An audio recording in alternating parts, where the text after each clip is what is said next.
At 64, the tragedy of Garth Brooks is beyond heartbreaking. He sold more albums than almost anyone in American music history. He filled stadiums that weren't supposed to sell out twice in one day. He walked away from all of it at the height of his fame just to be home for his daughters. And now, at 64 years old, Garth Brooks is fighting the hardest battle of his life, not on a stage, but in a courtroom, over allegations that could define the rest of his story no matter how it ends.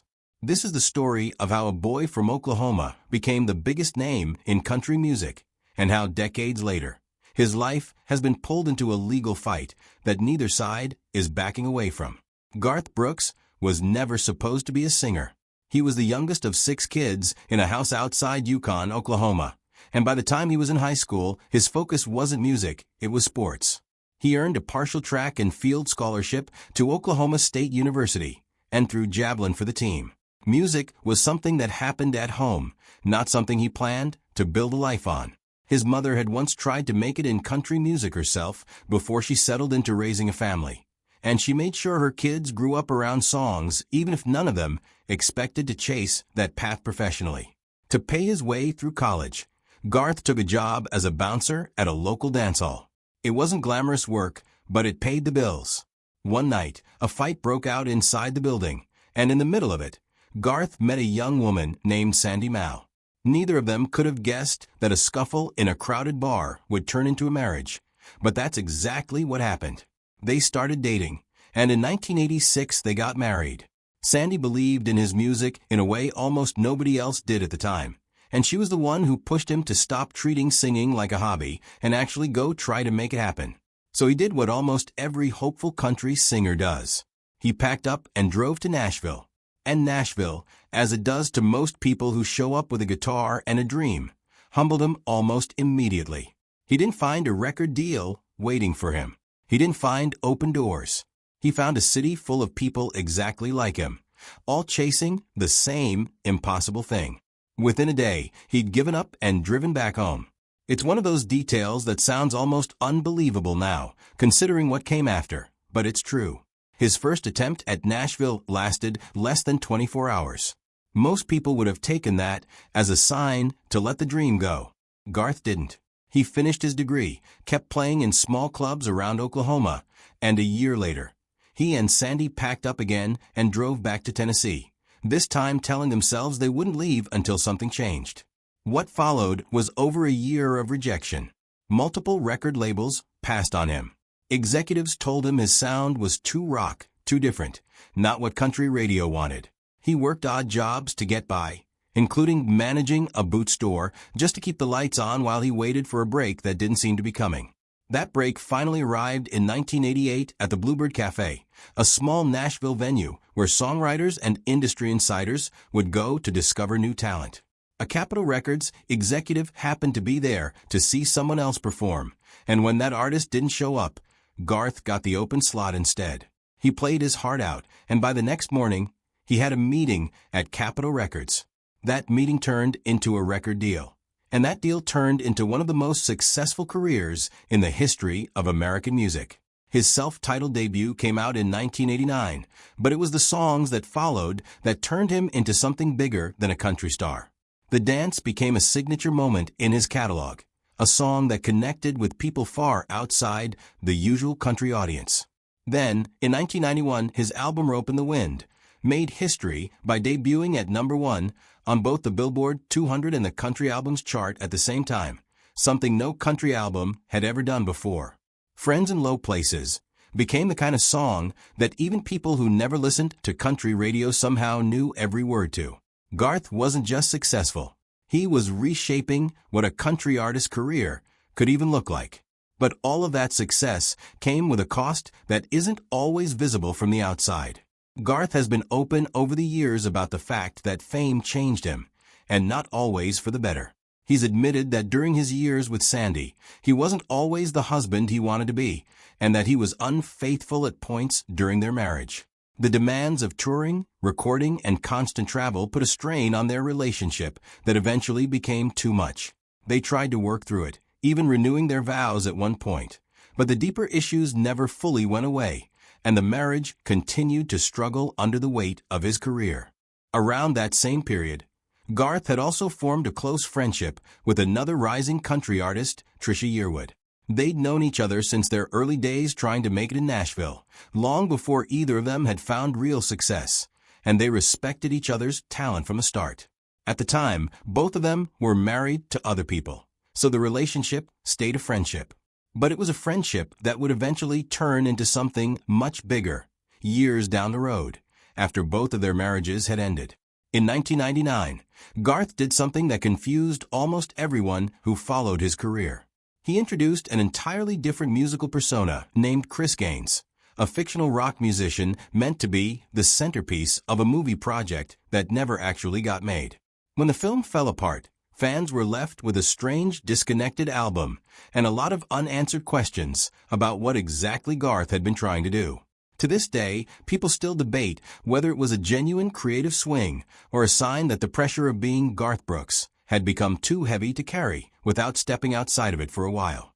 Whatever the reason behind Chris Gaines, it came during a period when Garth's personal life was already unraveling. His marriage to Sandy was reaching its breaking point, and at the same time, he was starting to realize just how much of his daughter's childhoods he had missed while chasing his career. He had 3 girls with Sandy, Taylor, August, and Allie, and by the late 90s, he'd started to understand that if something didn't change, he'd miss the rest of their growing up too. So in October of 2000, Garth made an announcement that shocked the entire music industry. He was walking away. Not for a year, not for a break between albums, but stepping back from recording and touring altogether, with a promise that he wouldn't return to it full-time until his youngest daughter finished high school. He was only 38 years old, still selling out arenas, still one of the top-selling artists in the country, and he chose to give it up anyway. Not long after, he and Sandy divorced, ending a 14-year marriage, though they stayed committed to raising their daughters together. For over a decade, the man who had once filled stadiums spent his time doing school runs and being present in a way his career had never allowed before. During that stretch, his friendship with Trisha Yearwood deepened into something more. In 2005, he proposed to her, and they got married. Trisha became one of the biggest supporters of his eventual return to music, encouraging him to believe there was room in his life for both his family and the career he'd walked away from. By 2014, once his youngest daughter had graduated high school, Garth kept his word and announced he was coming back.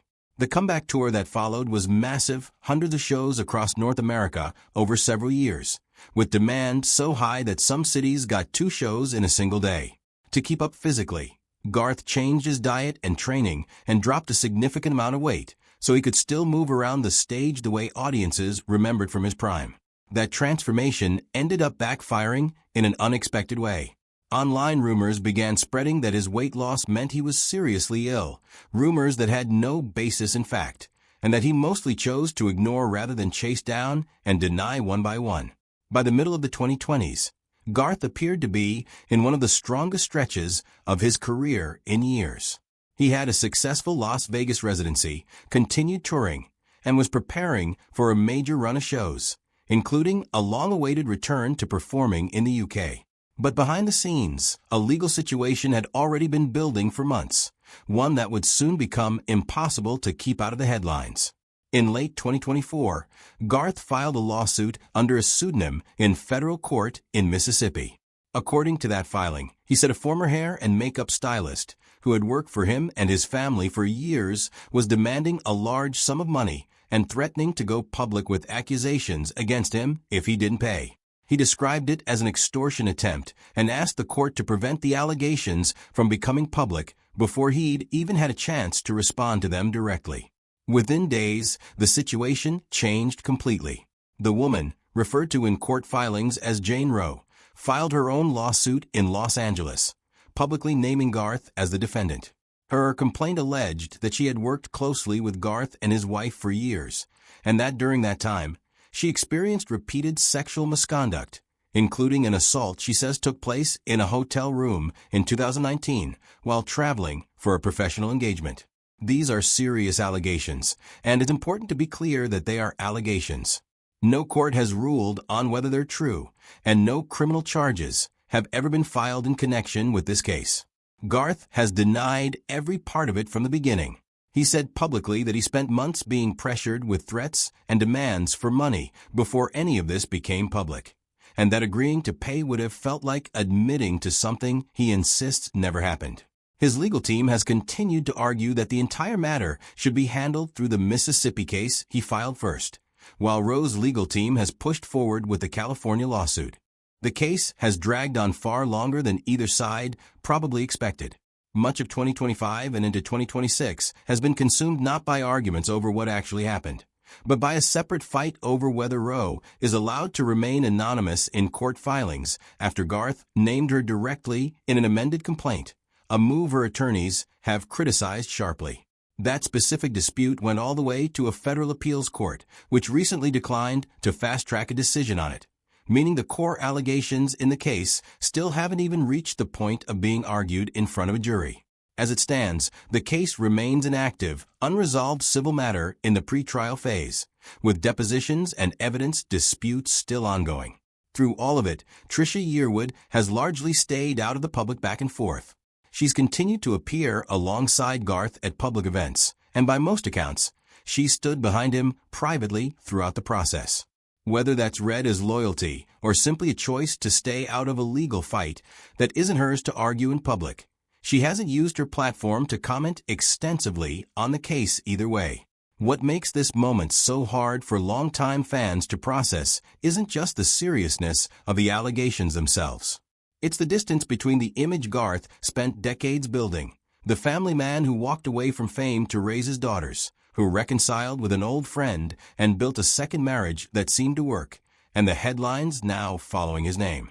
That contrast is exactly why this story has held public attention for so long. People aren't just watching a legal case play out. They're watching to see which version of Garth Brooks' history ultimately remembers, the one from a stage or the one from a courtroom. The truth is, nobody outside that courtroom knows for certain how this ends. The case could still take years to reach a trial, or it could end in a settlement that keeps the full details private forever. Until then, the allegations stand, the denials stand, and the public is left in the same position as everyone following the case closely, waiting for a legal system to work through a process that doesn't move at the pace social media headlines do. Garth Brooks built a career on the idea of being country music's everyman, someone whose songs felt like they belonged to everyone who ever played them at a wedding or blasted them on a road trip. Whether that legacy stays intact, gets complicated, or gets rewritten entirely depends on a courtroom outcome that hasn't happened yet. All anyone can do right now is wait along with him for the answer.